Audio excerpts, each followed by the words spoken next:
O-Level Physics, Paper Code 5054, Paper 1, Variant 1, October, November 13, and today we are going to solve question number 1 to question number 20. Question number 1. When there is no wind, the engines of an airship push it due north at 20 meter per second. The wind is blowing from the west at 12 meter per second. Which vector diagram correctly shows how the resultant velocity r of the airship is obtained? Here we have two velocities, one velocity 20 meter per second in direction of north and second velocity 12 meter per second in direction of east. The wind is blowing from the west. From the west means the direction is from west towards east. So here 12 meter per second is in direction of east. Now velocity is a vector quantity, so here we can say we have two vector quantities and we have to find out the resultant of these two vectors. To find out the resultant of two vectors, we will take the help of head to tail rule. Here it is our vector, that is 20 meter per second in direction of north. It is our second vector, that is in direction of east. It is 12 meter per second, it is 20 meter per second. In these two vectors, this starting point it is called tail, this end point it is called head. Now how we have to add these two vectors? On the head of this first vector, we have to keep the tail of second vector. It is our first vector. At the head of first vector, we have kept the tail of the second vector. Now what will be the resultant? For resultant, we have to draw a line starting from the tail of first vector to the head of second vector. Now here what we have done? We have drawn a line starting from the tail of this first vector to the head of this second vector. This vector will represent the resultant of these two vectors. Now if we check the options, option A, B, C and D. In all the four options we are looking that in option A the direction of the resultant is same as it is drawn here. So here our correct option is option A. In option A the direction of the resultant is same as we have drawn here. So here our correct option, option A. Question number 2. A length of copper pipe of uniform cross section and several meters long carries water to a tap. Measurements are taken to determine accurately the volume of copper in the pipe. Which instruments are used? To calculate the volume, to measure the volume, we should know the cross-sectional area of the pipe and length of the pipe. Now here it is given, it is several meters long. Since the pipe is several meters long, so to measure the length, we have to use a measuring tape. And for the cross-sectional area, either we have to use vernier caliper or micrometer. Now we check the option. In option A, it is given caliper and micrometer, so it is incorrect. In B, micrometer and rule. It is also incorrect. Rule we have to use only up to 1 meter. Here it is given it is several meters long, so rule we cannot use. In C, rule and tape. It is discussed that to measure the diameter, to measure the cross-sectional area, we have to use either vernier caliper or we have to use micrometer, so we cannot use rule to measure the cross-sectional area. So option C is also incorrect. Here correct option is option D, where it is given tape and caliper. Tape we will use to measure the length of the pipe and calipers we will use to measure the cross-sectional area of the pipe. So correct option, option D. Question number 3. An object moves from P to Q in 10 seconds with uniform acceleration. Velocity at P is 5 meter per second. Velocity at Q is 12 meter per second. What is the acceleration? Acceleration is defined as rate of change in velocity. Rate of change in velocity means final velocity minus initial velocity over time. Now final velocity is 12, initial is 5 and time is given here 10 seconds. So by solving this one, we will get the answer 0.7 meter per second square. 0.7 meter per second square is given here in option B. So correct option, option B. Question number 4. A student kicks a ball horizontally along the ground. As he does so, his foot applies a force to the ball At the same time, the ball applies a force to his foot. How do these forces compare?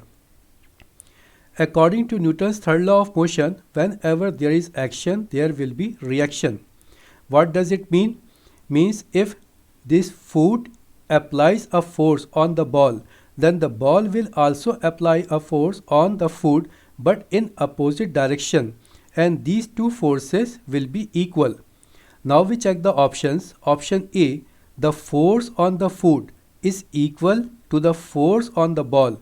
Yes, it is correct. And in opposite direction. Yes, it is in accordance to Newton's third law of motion. So this option A, is correct option.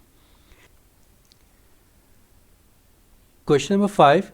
The diagram shows an aeroplane turning in a horizontal circle at a constant speed. In which direction is there a resultant force?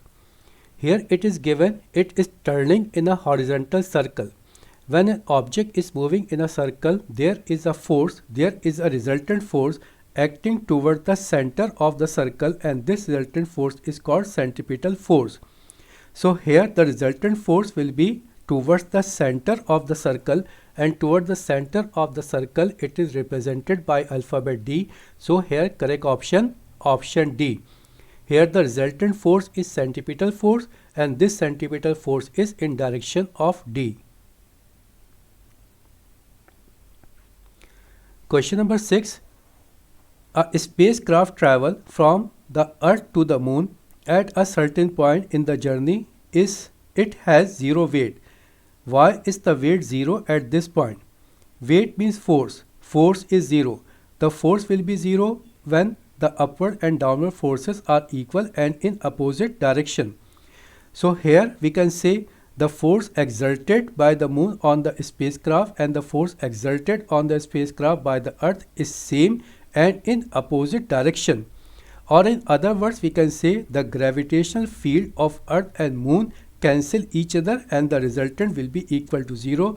That's why the force exerted on the spacecraft, or we can say weight of the spacecraft, is zero. Now we check the option.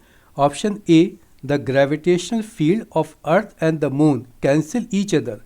Yes, it is the correct option. When they will cancel each other, the resultant force will be zero and the weight exerted on the spacecraft will be zero.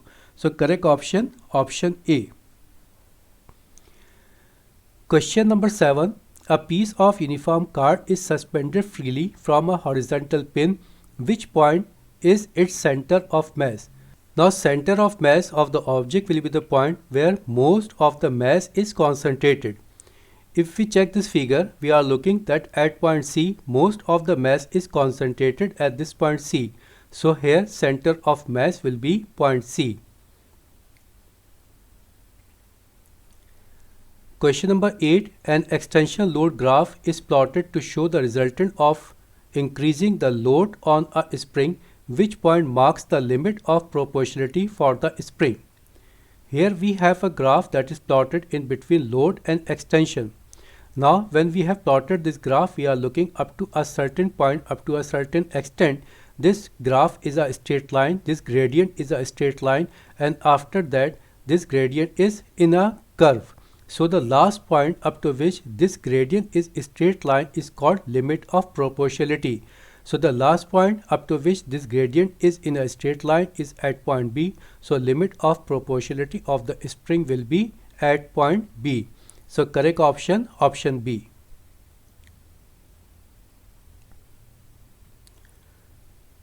Question number 9. 4 different liquids are poured into identical measuring cylinders. The diagram shows the depth of the liquid and their densities. Which liquid caused the largest pressure on the base of its measuring cylinder? Pressure exerted by a liquid is given as P is equal to rho GH, where rho for density, G for gravitational field strength, and H for height. What we have to do here? Here we have to calculate the pressure in all the 4 cases and we have to find out where we have the largest pressure. Now in option A, density is given 2 gram per centimeter cube and height is given 10. So by solving this one, we will get 200 Newton per centimeter square. In option B, we have density 1.6 gram per centimeter cube, and height is given 20. It is 1.6, it is 20, and we got 320 Newton per centimeter square. In the same way, we have calculated in C and D. In C, we got a value of 360 Newton per centimeter square. In D, we got 280 Newton per centimeter square. So here in all the four options we are looking, the pressure exerted is in option C, that is 360 Newton per centimeter square. So correct option, option C. Question number 10. A manometer is attached to a gas cylinder as shown. What is the pressure difference in centimeter of water shown by the manometer? In the manometer, in this U-shaped tube, water level on this side is up to this point, and on the other side it is up to this point. Whatever be the difference of the height here will be the pressure exerted. Now here this point is at 25, it is 16, so difference will be 25 minus 16, it is equal to 9. So here the pressure difference is 9 centimeter. So 9 centimeter is given here in option A, correct option, option A. Question number 11. Three objects P, Q and R have different masses and different speed as shown in the table. Here we have three objects P, Q and R. Mass is given, speed is given. What is the order of increasing kinetic energy smallest first of the object? Kinetic energy is given as half mv square. Now here mass is given and speed is given. So here in all the three cases P, Q and R, we have calculated the kinetic energy by using this formula. And the kinetic energy we got in P it is 5, in Q it is 4, in R it is 3. So smallest is in R and largest is in P. Smallest is in R and largest in P. This is given here in option D. So correct option, option D. Smallest is R, then Q, then P. So it is our correct option. Question number 12. Which energy resource come from the hot rocks beneath the Earth's surface? Beneath the Earth's surface, it is geothermal energy. So correct option, option A. Option B, hydroelectric, we get this energy by water. In C, solar, we get this energy from sun. D, wind energy, this energy we get from wind, from air. So correct option, option A, geothermal energy. Question number 13. On a cold afternoon, a house loses 54 megajoule of thermal energy, heat to its surrounding as shown. Here it is given that heat is lost because of roof, from walls, from floor and from windows, and total energy loss is 54 megajoule. Now here it is given the heating system must supply more than 54 megajoule of thermal energy to keep the temperature of the house constant. Here the total heat loss is 54 megajoule. Since here the total heat loss is 54 megajoule, so we have to provide 54 megajoule of energy to keep the house at a constant temperature. But here we are providing more than 54 megajoule. It means there is some other ways because of which the heat is also lost. That is not shown here. Now we check the option. Option A, the extra thermal energy is lost from the house to the surrounding by other means. Yes, it is the correct option. Since here heat loss by all the method that is given here, it is 54 megajoule and the energy we are providing is more than 54 megajoule. So definitely there is some other means because of which the energy is losing. Heat is lost. So here correct option, option A, the extra thermal energy is lost from the house to the surrounding by other means. Question number 14. The temperature shown by a mercury in glass thermometer increases. Which of the following is constant? Option A, the density of the mercury. When the mercury increases means volume is increased. Density is given as mass over volume. Since volume is increasing here, so density will decrease. So density will not be constant. So option A is incorrect. Option B, the internal energy of the mercury. Here it is increasing, it is expanding. It is expanding because of the absorption of internal energy, because of the absorption of heat. So here internal energy of the mercury is increasing, it is not constant. Option C, the mass of the mercury. Yes, it is the correct option. Mass always remains constant. So here correct option, option C. Option D, the volume of mercury. No, volume is increasing here. So option D is also incorrect. Correct option, option C. Mass always remains constant. Question number 15. The diagram shows a clinical thermometer. Which factor affects the sensitivity of the thermometer? Sensitivity depends on the cross-sectional area of this capillary tube. Now we check the option. Option A, the constriction. Option B, the length of the glass tube. Option C, the thickness of the glass in the wall of the bulb. Option D, the volume of mercury in the thermometer. Here, if we change the cross-sectional area of this capillary tube, then the volume of the mercury in this capillary tube will be changed. Since sensitivity depends on the cross-sectional area of the bore, so we can say with the change in cross-sectional area, the volume of the mercury in the tube will be changed. So in other words, we can say that sensitivity depends on the volume of mercury in the thermometer. So correct option, option D.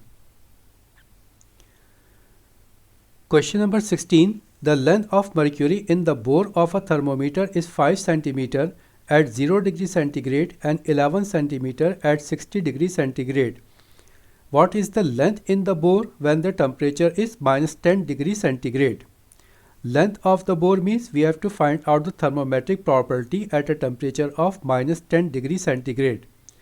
To calculate the thermometric property, to calculate the length in the bore at a temperature of -10 degree centigrade, we have to use a formula.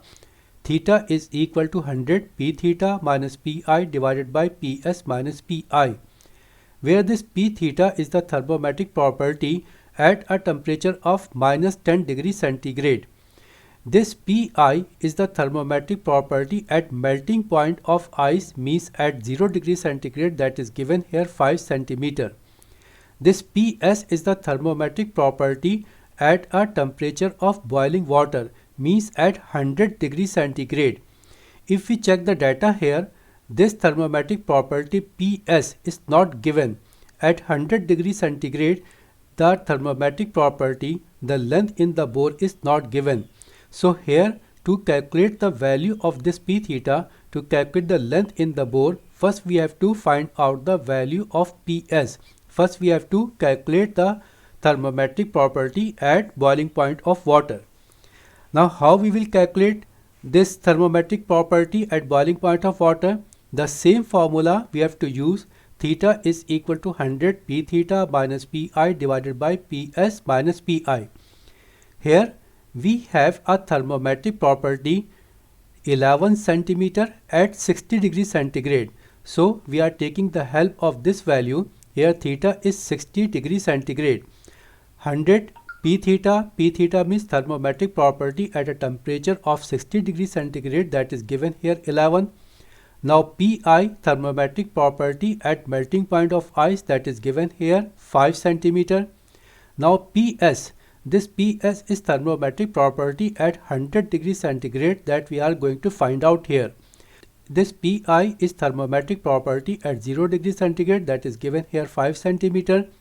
So by solving this one, we got the thermometric property at 100 degree centigrade at boiling point of water, that is 15 centimeter. Now this 15 centimeter we have substituted in this formula, and by solving this one, we got p theta is equal to 4 centimeter. And 4 centimeter is given here in option B. So correct option, option B. Question number 17. When a person climbs out a warm swimming pool on a hot summer day, he feels cold. Why does this happen? Temperature of the person is more, whereas temperature of water is less. So water will absorb heat from the person. When the water absorbs heat from the person will feel cold. Now we check the option. Option A, the air has a high specific heat capacity. Option B, the air is a better conductor of heat than water. Option C, the water droplets increase with his surface area. Option D, the water takes heat from his body to evaporate. Yes, it is the correct option. The water absorbs the heat for the person, and when the heat is absorbed, the person will feel cold. So option D is correct option. Question number 18. Which row correctly describes the shape and volume of a gas? In gases, intermolecular force of attraction is very less, and because of less intermolecular force of attraction, the molecules are far away from each other, and as a result, the gases have neither fixed shape nor fixed volume. And same thing is given here in option D. They have not fixed shape and not fixed volume. So correct option, option D. Question number 19. The diagram shows a ball floating in a tank of water. Which diagram shows the movement of the ball as the wave passes? In water waves, the waves are transverse wave. Transverse wave means the direction of the wave and the direction of the object that has produces that wave is at right angle. Waves are moving in this direction, so ball will move at right angle to the direction of the wave, means it will move up and down. Up and down is given here in option D, so correct option, option D. Question number 20. Which diagram represents the reflection of light along an optical fiber? In optical fiber, there is total internal reflection. In reflection, we have studied that the angle of incidence should be equal to angle of reflection. What is angle of incidence? Here, if we draw a perpendicular line from this surface, this perpendicular line is called normal. The angle in between the incident ray and the normal is called angle of incidence, whereas the angle in between the normal and the reflected ray is called angle of reflection. Now, here in option A, if we draw a normal here, then it will be observed that the angle of incidence will not be equal to angle of reflection. Same thing for C and also same thing for D. Only in the option B, we will observe that if we draw a normal here, then angle of incidence will be equal to angle of reflection. So here in option B, it obeys laws of reflection. So here correct option, option B. Okay, now we have completed up to question number 20. The remaining part from 21 to 40 we will solve in the next session. Thank you very much.